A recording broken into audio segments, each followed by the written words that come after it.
Hello and welcome. Iraqis are fleeing the violence in their country at the rate of about 50,000 per month. Some say that Baghdad has become a city of ghosts. But among those left behind are the former employees of the US government who face intimidation and death threats for helping the Americans. Some have even been murdered, and irrespective of the risks they take to help the US, it's a country that's essentially locked out to them when it comes to asylum. Listen to how one former Iraqi woman describes the danger she faced. We've shielded her face to protect her identity. I got threatened at the end of 2005. I got another one at the beginning of 2005 also. The first one was a phone call. The other threat was in 2005. It was from somebody took a picture for me and a friend of mine in our way home.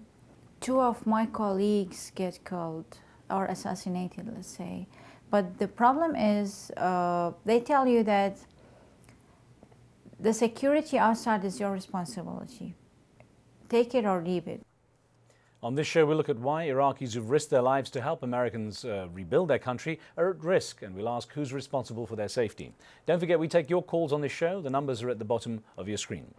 But joining me now is Kirk Johnson, the former USAID Regional Coordinator for Reconstruction in Fallujah, who had first-hand experience of life both in the relatively safe Green Zone and the Iraq that local people faced outside. Kirk, welcome. Thanks for having me. I have to ask you about this. There's two Iraqs that exist, the one which is enclosed in the safe zone, the green safe zone, and that which the people have to live with on a day-to-day basis, the real dangers outside. I mean, how different are they? Well, I should say at the beginning that if you're an American, you're living in a green zone, whether or not it's the green zone in the center of Baghdad or whether or not you're in a military base. But the way that we do see Iraq is roughly green and red zones. I spent the first 8 or 9 months in Baghdad's green zone, but then I went out and lived in Camp Fallujah, but I saw a lot more of Iraq proper.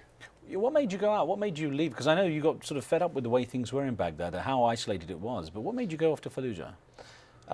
Well, I didn't come to Iraq to hang out in the green zone. I had lived in Damascus and in Cairo and been pretty much throughout the entire Middle East, and I never felt like I was actually in Iraq until I got to Fallujah.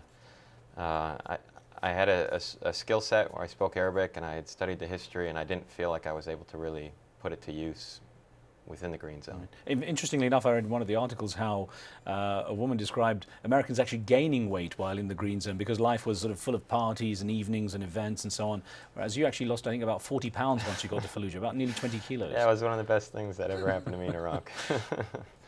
Was it the stress? I mean, the sheer stress of being out there? Yeah, and you know, there's no Taco Bell there, which was fortunate for me. But I mean, you do work out a great deal to try to burn through some of that stress. So. You also, I mean, it did have an effect. Before I get onto the situation with the refugees and the sort of workers, I should say, you met, you did have a situation where the stress got to you, and you were pretty much sleepwalking while on vacation in the Dominican Republic with your family. What happened there? You know, I wish I had an easy answer for you, but as we found out, in a lot of cases, the stress catches up with you as soon as you leave the war zone. And for me, it happened the second night of a vacation, and I sleepwalked out of a window and nearly died. I broke both my wrists and my jaw and my nose, and had about 70 stitches put into my face. Two floors off. Yeah, I was about 17 feet, and I took it right in the face. Now, interestingly, you said, you know, once you leave the green zone, once you leave Iraq, and of course, we're talking about people who want to leave or perhaps have the choice, they don't have a choice. Mm-hmm. So tell me about the people who've been working with the US out there, and they suddenly find themselves in a position where, first of all, I don't think they're granted the same kind of protections, the sort of flak jackets, the Kevlar, and so on. How different is life for those who are helping the US out there, the locals? Well, the ones that are helping us have to live a secret life. You know, even if we were providing them with flak jackets, if an Iraqi walked out of the green zone wearing a flak jacket, it would just be a big bullseye saying that I'm working for the Americans.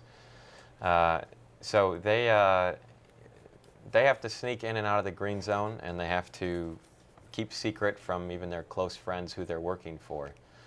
And you know, I can talk about what kind of stress I might have incurred during my year there, but it was nothing compared to the life that they were having to live due to their affiliation with us. And of course, you're in a unique position because you actually speak Arabic, as you'd mentioned. You're one of the few, because that's one thing America doesn't really have a lot of, is Arabic-speaking people working out there. So how did that give you a different perspective on what was going on? Because you could understand what the locals were saying to each other. Yeah, my nickname when I walked into the Fallujah City Council was El Masri, so my accent sort of... Egyptian. Yeah, I had a hard time getting at the Iraqi dialect just because it's not like you're sitting at a coffee house with a nargila practicing Arabic. I mean, the Iraqis I would talk to, usually I had a circle of Marines with guns and things, so it sort of changes the tenor of the conversation. But absolutely, I mean, I was a young guy over there, and it would have been difficult because of my age, but I think I was able to sort of cut through a lot of initial skepticism about who I was because I knew the language. And well, let's actually, we heard that woman TE, as we call her, whose face we shielded earlier. Let's get a little more from her, where she was describing how, about the daily precautions, the possible precautions she had to take when she was going to and from work. This is what TE has to say. When it was safe, I drive to work. Later on, I decided to hire a driver. And we searched for a driver, me and my friend, because should be somebody that we really trust, because really, he's going to drop you at the green zone, which is very risky. Later on, things get worse. So we decided to, like, one day we wear sunglasses, the other day we wear a scarf, we take different gates. We cannot go through the same gate every day. See, Kirk, there, she's talking about the precautions she has to take, going in and out just to help, Americans there in Iraq. An email that we got from Qatar, from A. Miriam, and I want to get this email because it relates to people's sentiment about this. She says, "We offer a witness protection program to horrific criminals. It is ludicrous not to offer the same to an average person who was simply holding down a job that helped us." What's your view on that? Well, certainly these people deserve some protection after what they've contributed. And it's not just the U.S. that has a responsibility. There are plenty of other countries that are in Iraq, but the people that I'm trying to get help for are my former colleagues. Another one that came in from Zaid Blissett in New Zealand. During the fall of Saigon, the U.S. tried to evacuate as many Vietnamese who had worked for or had been in the U.S.-supported government. It was considered a moral obligation to save these people, so the moral precedent has already been set. Unfortunately, as in Vietnam, they go on to say the ones who did not get out, don't get out, face a very bleak future. And I wonder what result you've had in trying to help those that you mentioned now. Here in the U.S., what kind of battles have you faced? Well, the Saigon precedent is a powerful one, but what we have to remember is that we didn't start making plans for the evacuation of Saigon until both the very last minute, until it was very late, and also the country had agreed that the war was a failure, and were already initiating withdrawal.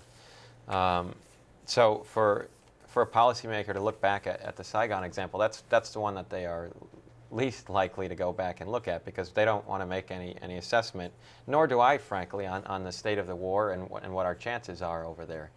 Right. The number of Iraqis that I'm trying to help have already fled the country. So I'm not advocating some sort of rooftop in Saigon type symbol where we just airlift them out and make some declaration that it's game over. We're still trying there. There's still money that's being spent on the reconstruction, and our troops are still trying to pacify the situation. But however that works out, we still have an immediate responsibility to those that have already paid the price and left the country. I know, the U.S. has taken in just a handful of hundreds. And it's about 500, I think, is the number of visas that are being offered for this year, roughly 500. I think Syria and Jordan have taken the bulk. About 1.2 million went to Syria, is that right? It's about, a little over 1 million in Syria, and Jordan has around 800,000 now. So what are the conditions for them there? What kind of peculiarities do they face? I mean, obviously, it's a burden for a country like Syria, which I think has a population of about 19 million. It's a huge increase in... Yeah, it's very difficult to sustain such an influx of people, even on a level of basic services. I mean, you have, out of those millions of Iraqis, there's roughly 2 million total. There's another 40,000 in Lebanon, 100,000 in Egypt, and estimates are that there are 200,000 in the Gulf. If you look at those numbers, it's safe to assume that around 550,000 of them are school-age children. Now, to get them health care and get them into classes, that requires a lot of money from the government and an increase in capacity. And beyond all of that, this has done, it's had a terrible impact on the economy in terms of driving up the rent in Amman and in Syria. And so there's a sort of social, I don't know if it's at the point of backlash, but there's certainly resentment of all of the Iraqis that are in their midst now. Well, I was shocked to read that the money being allocated for, I think, for USAID is about $29 million, or is being cut from $29 million. I'm not sure actually what's in the new supplemental for USAID, but we are allocating about, as I understand, $50 million to assist internally displaced Iraqis, and I know that if and when it passes, there's provisions like there's $10.3 million for the Jordanian government to assist them in education and health services for these Iraqis. But the ones who are on my list and the ones that I'm working on to get help, they are constantly looking at visas that are dwindling. They do not feel welcome. Many of them, once one visa runs out, they either have to pay fairly exorbitant fees, or else they have to try to find another country in the Middle East that will accept them, and they don't feel any sort of peace, even though they fled Iraq. And presumably, you're a lifeline for them. They're really, hoping that you can come up with something. As am I. Right. We've got a caller on the line from Virginia. Boris is joining us on the phone. So Boris, what's your question, please? Well, I don't really have a question. I just have a comment. I am an ex-CIA Axis agent who was dropped like a piece of dirt once I was exposed in Copenhagen. So this not taking care of their own helpers, it is the old standing policy of the United States. I am somehow not surprised at all. Okay. Boris, thanks for your comment there from Virginia. So obviously this is something that, our caller there feels, he feels he's not surprised. Have you been able to find any kind of support within the legislature here? Have you found that there are people at levels that could help you, who are willing to engage? Look, hasn't been a total outright rejection of our responsibility. There's been a task force that the U.S. government announced. They initially offered to let in 7,000 this fiscal year, meaning by October. And then at the conference on refugees in Geneva about 10 days ago, they said that they could take up to 25,000. I think that the U.S. government it recognizes its responsibility. Whether or not it's going to move quickly enough, that remains to be seen. But there isn't a person that I've met that after a few minutes doesn't recognize that this is something that we need to do. We have another soundbite, another clip from our helper there, T.E., who talks about the kind of things she faced when she went off to Syria and found herself among thousands of other refugees. At the end of 2006, I decided to resign because there is no way, it's either my life or my work. Few days in Syria, I realized that I really have nothing to do there. Thousands Iraqis in the street, jobless, no school, have nothing to do, no work opportunities, and this is not the place where I want to be. This is what you were touching on, the fact that it's very difficult for them when they go to other countries. Actually, there's an email that came in from Ecuador. I want you to address this because Antonio Moreno, who sent the email, is very hard in his view on this and says, people that collaborate with an invading army are traitors. They're not entitled, unless for humanitarian reasons, to anything. Now, I presume a lot of Iraqis feel this way about those who work with the U.S.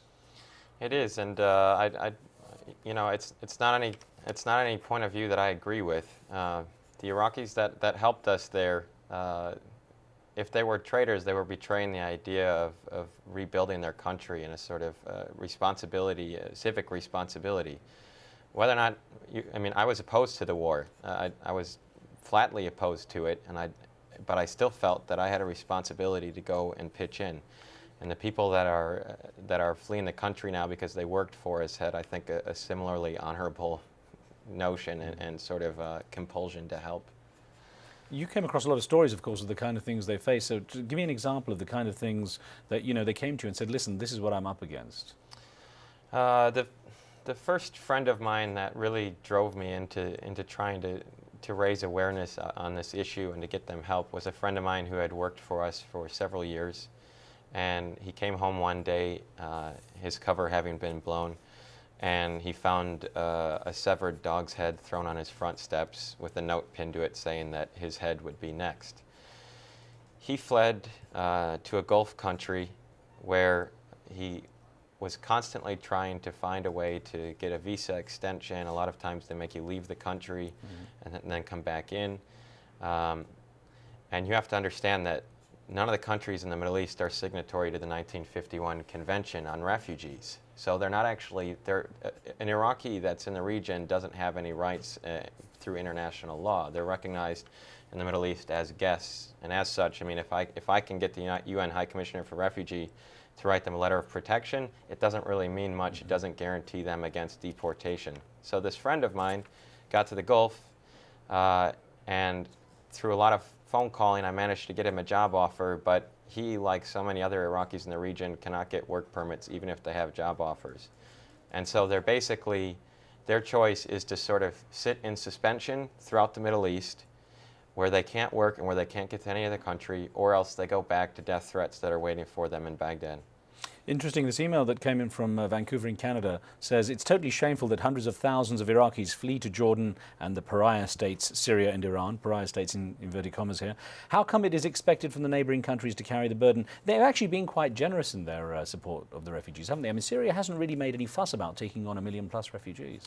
No, and you know, at the conference, they were fairly outright in saying, like, look, we are helping our Iraqi brethren out, but there remains these very critical issues. I mean, they're letting them stay in Syria, but if they can work around visa issues, if they can pay the fees, and they are basically sitting there. And I would call on the Middle East and the host governments at this point to carry on letting these Iraqis in, and then we'll do what we can in the international community to sort of step up our involvement, either providing assistance or resettling the most critical cases, and then we'll all hope that Iraq stabilizes sometime soon, that they'll be able to go back.